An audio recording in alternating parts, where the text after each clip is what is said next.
Welcome to Matters Financial and Geopolitical from a Frontier, and thanks for stopping by.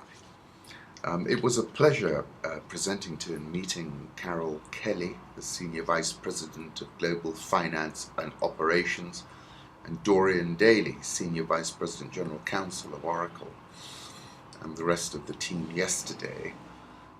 It really has been a wonderful year meeting powerful and successful women, from Zoe Cruz to the ladies at Oracle to Christine Lagarde. I'll put up a photograph of Christine and Hannah as she came into the Mindspeak ballroom where we hosted. I'd like to thank Gilbert Sagia and Enzo Tolino for the invitation to their CFO breakfast, Oracle CFO breakfast at the Fairmont, Norfolk. I'll put a photograph up of Enzo Tolino and Andy Taylor. And it was a really interesting presentation, actually, about how CFOs need to be evangelical about technology. Naturally, suits the Oracle stories as well, but it is a fact. And then Enzo put up this chart of Oracle margin since 1994, and how when they did any acquisition, they actually widened the margins very dramatically. And he was saying this was just the Oracle process, but if you look at that image, you'll see what I'm talking about. And I liked the quote about the real driver for mobility is business agility, and I think that's very true indeed. And I'm hoping to snag Larry from Mindspeak one of these days. The Mindspeak sessions of this year, Christine Lagarde and Dr. Vinay Cooney, are up on the website. And our next guest is Charles Ireland of EABL. I did an interview with him not too long ago. We've condensed it and put up a link to a short video. And one of my favorite photographs, he had a very fancy Johnny Walker party at the Fairmont, the Norfolk, and I took this photograph of him and Chris Karubi, and I think it does them both justice, in fact.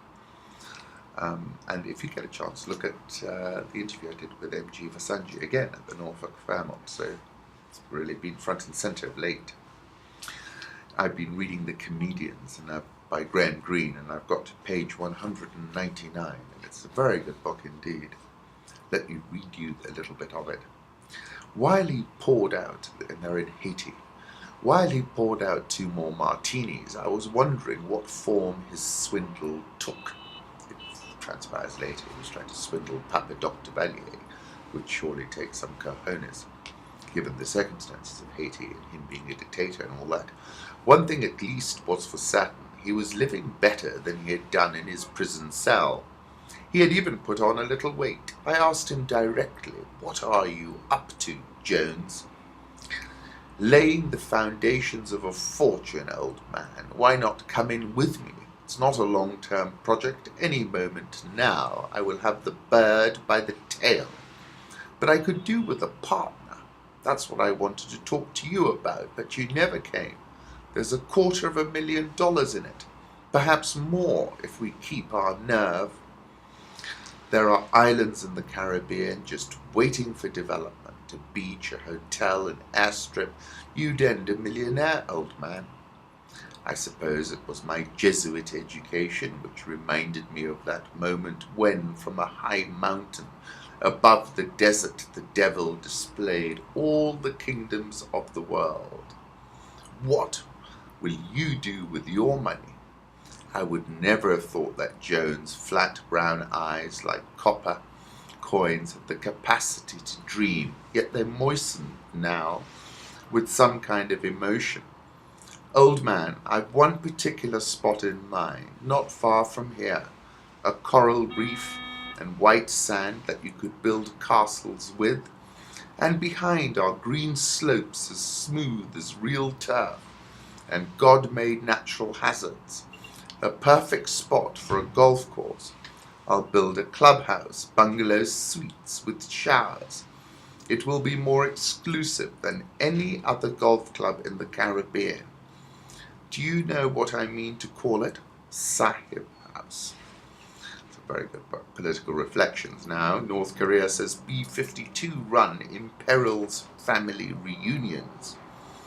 A US B-52 bomber sortie over South Korea has endangered plans for reunions between families from the north and south of the country and risks triggering a further escalation of military tensions, North Korea said on Thursday. North Korea said a flight by the nuclear-capable B-52 took place off the west coast of the Korean peninsula on Wednesday, although the US military was not immediately available for comment. I'll put up a photograph of a B-52 and remind you how the US responded to the declaration of the ADIZ. It was by flying two B-52s directly into it. And I wrote on the 2nd of December that kind of messaging was kind of incontestable. Colonel Steve Warren at the Pentagon said Washington had conducted operations in the area of the Senkakus. We have continued to follow our normal procedures, which include not filing flight plans, not radioing ahead, and not registering our frequencies. And the Pentagon sent two strategic bombers capable of nuclear strikes directly into an airspace which the Chinese had just declared an air defense identification zone in which non-compliance with Chinese rules would trigger emergency defensive measures. And really that was designed to ensure the maximum amount of loss of face on China then. I'll put up a diagram that I found from Ian Bremmer, who's I think the editor of Eurasia Group, or the CEO, Naval Power in the Pacific. And you can see that the US has a decisive advantage right now. And that's why, I err on the view that the national security complex will probably be looking at that advantage and saying, my goodness, that does erode in the future, and therefore looking to press their pivot more aggressively now rather than later. And as I said previously, in some respects, Barack Obama's pivot to Asia detours through Africa because of the oil and gas and the need to maintain a toll keeper status or gatekeeper status over it and its supply into China primarily and India and other places. And therefore, in my view, a sine qua non of President Barack Obama's pivot to Asia, which you can see the amount of naval power now, is US-NATO power projection over the Indian Ocean. On that note, I'll put up a photograph of the setting sun in Lamo, because that, after all, is on the Indian Ocean and a rather nice place to visit. The United States issued a warning to airports and to some airlines flying to Russia for the Olympics to watch for toothpaste tubes that could hold ingredients to make a bomb on a plane. And the shoe bomber, the toothpaste bomber, and you couldn't make it up. It's Peter Sellers-like, isn't it? Euro 135.24 touched 134.77 on February the 3rd, which was the lowest since November 22nd. People are beginning to be concerned about the low inflation, and there's talk that the Central ECB is seeking permission to stop sterilization of its interventions, which would be the equivalent of quantitative easing. Dollar index 81.08, this is that area I spoke about previously, but it looks as if it might develop into a support area. 101.46, the yen. Swiss franc 0.9042, the pound 163.07. Aussies had a big rally higher, 0.8961. Got as high as 89.81, which was the highest since January 14. And interestingly, exports to China jumped to Australian dollars $94.5 billion in 2013, the most on record, and I think that's what helped the Aussie firm up. India rupee 62.48, South Korean won 1078.64, Rial 239.87, below 240, Egyptian pound 695.84, and the Rand 11.13. Some respite in the emerging market in particular, but you never know when they get clobbered again, and I suspect they will. Dollar index, I'll put up a 3-month chart. I think we're going to continue grinding higher. Euro dollar 135.24, I'll put up a 3-month chart of that, slid 1.4% last week versus the dollar, most since the period ended November the 1st. We got very low consumer price growth, 0.7 or 0.8%, which is way below the 2% target that the ECB has. Dollar yen, I'll put up a 3-month chart of that, and I agree with this comment. Dollar yen is being driven by stocks, When stocks rise higher, dollar yen goes up too. And that's what's very heavily correlated and has been for years. Gold, 1257.95. It's toppy in my view. I'll put up a 3-month chart. Crude oil, 97.61. I'm a seller but prefer to set up a triple-digit short. I came across a diagram on Twitter again of emerging market currencies in 2014. I'm going to put that up and you're going to see what I mean. It really crashed out of bed.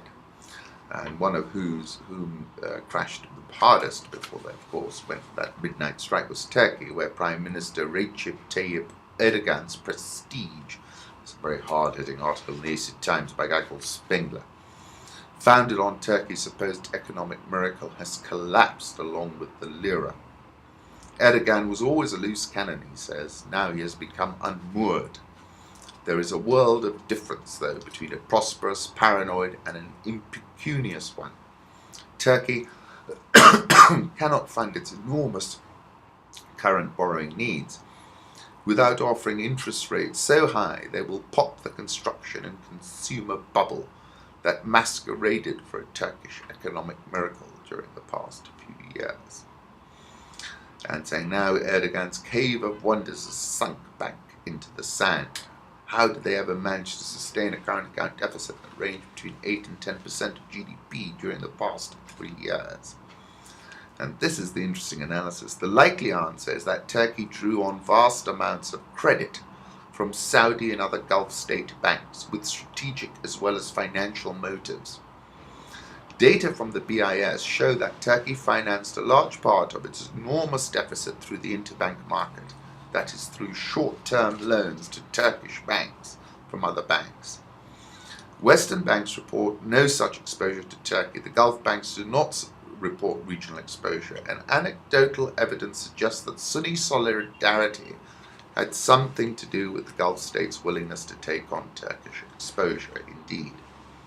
However, relations between Turkey and the Gulf states are now in a shambles, and the split is really, the fault line is all around the Muslim Brotherhood. I think on one side, you've got folks who think the Muslim Brotherhood were abhorrent and really a traitor in their midst, and on the other side you have Qatar and Turkey who supported the Muslim Brotherhood, and that fault line is what's driving, and I think his thesis is right, that the Gulf and Saudi banks probably pulled the lines on the interbank market and essentially, collapsed the lira very dramatically. And I think he's right. On that note, I'm going to put up a photograph of the Turkish Airlines lounge in Istanbul, which I must say is fantastic. Frontier markets, interestingly, the benchmark MSCI Frontiers Index, whilst it's only gained 1% this year, that compares with the 7.4% loss in the emerging markets index and a 5.4% drop in developed stocks. Emerging markets are a $1 trillion market, 300 billion of which is under ETFs, compared with less than 20 billion under management in frontier stocks. That, I think, is the advantage of the frontier. Reuters have a very interesting and in-depth article about Areva and Niger's uranium fight. This is, France's dependence on nuclear energy. It sources a lot of it from Niger. Niger are trying to renegotiate the contract, and everyone is currently playing hardball with each other. South African all shares minus 3.45% this year. It's been buffeted by the sell-off in emerging markets, as predictably it would be. I wrote about it because being the bleeding edge, and dollar rand 11.53, so that's stabilized a little, but I think at the moment any violent moves return, the rand will get it. Interesting, I went through the results of Vodacom Group Limited for the period ended 31st December 2013. Look at this, number of smartphones on our network in South Africa is now 7.2 million, up 600,000 from the previous quarter. Average amount of data used by each smartphone increased 83.5% to 254 MB per month. International operations really performed well. And this is what was interesting. Data revenue more than doubled, with data traffic now 3 times higher than a year ago. And been speaking about that mobile data inflection point, and I'm increasingly seeing it all across the board. Safaricom were telling the same story. IBM began rolling out its Watson supercomputer system across Africa on Thursday. I believe it will spur a whole era of innovation for entrepreneurs here, IBM CEO Ginny Rometty told delegates. This is a continent with a tremendous infrastructural deficit, but leveraging data can help you get around it, he said. Egypt ceases to run for president, reports a newspaper in Kuwait. And I wrote about it on the 20th of January. I said, if equity markets, Egyptian equity markets, had a vote, and the Army Chief General Abdel Fattah al-Sisi would actually get one of those impossible to believe votes of 99.8%. The equity market in Egypt has rallied more than 60% since Morsi left. I'll put up a photograph of the Chief General Abdel Fattah al-Sisi. The Egyptian pound is below 7, and as long as it remains below there, it looks pretty solid to me. And interestingly, the difference between the official and the unofficial market is very narrow. It's about 5%, so that's a positive sign as well. Egyptian stock market is the second best performing in Africa this year. It's up 8.33% in 2014.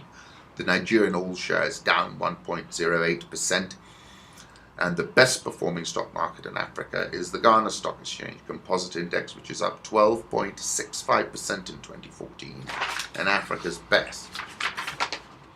The Bank of Ghana, however, has tightened foreign exchange rules to stem the currency slide, but the returns you've had on the stock market far outweigh what it was, a 20% depreciation last year and a 4.7% depreciation this year.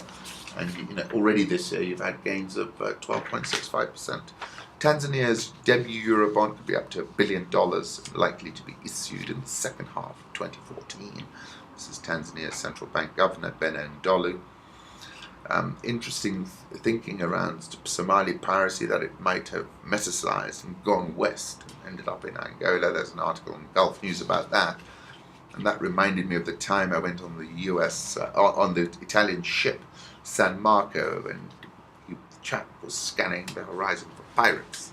I took a photograph of it, so I'll put that up. The World Bank wants to launch a $1 billion fund in July to map the mineral resources of Africa using satellites, airborne surveys to fill geological gaps across the continent. And on that note, I'll put up a photograph I found of somebody paragliding in Namibia. It looked very nice. Coming here to Kenya, Barclays Bank reported full-year earnings this morning. Let me just take you through that. Interest income up 1.214%. Interest expenses down 15.82%. That's a trend I think we're going to see across the board. Then loan loss provision, they hiked that 847%, and that took 1 billion shillings out of the bottom line if you compared it to the previous year. Staff costs up 3.84%. Profit before tax down at 11.92 billion. Profit after tax down 12.79%. Full year earnings per share down 13.043%. Final dividend 50 cents. They've cut the dividend payout by 30% actually. Barclays Bank Kenya Managing Director Jeremy Awori said whereas total income rose by 2% to reach 27.9 billion, operating costs increased by 9%, loan impairment charges by 747%, and a one-off exceptional restructuring cost of 788 million was incurred. So that was what he said. And then, but however, he's very bullish about the forward picture. Going forward, we see great opportunities for our business. I think these results were known. I think the One Africa strategy that Barclays are putting in place across Africa will create a positive network effect. And I think Jeremy's going to adopt a more offensive stance going forward. Therefore, on balance, at a trailing P of 12.1, I think today if you can get some shares down like 5-6%, it might look quite good on a short-term and a medium-term basis. The EIU, the Economist Intelligence Unit, reckons the economy is going to grow 5.6%, and the shilling will get to 89. I came across this tweet about US Africa Command regional engagements highlighting the US Army's security assistance. And I can see from the flag that it's taken somewhere in Kenya.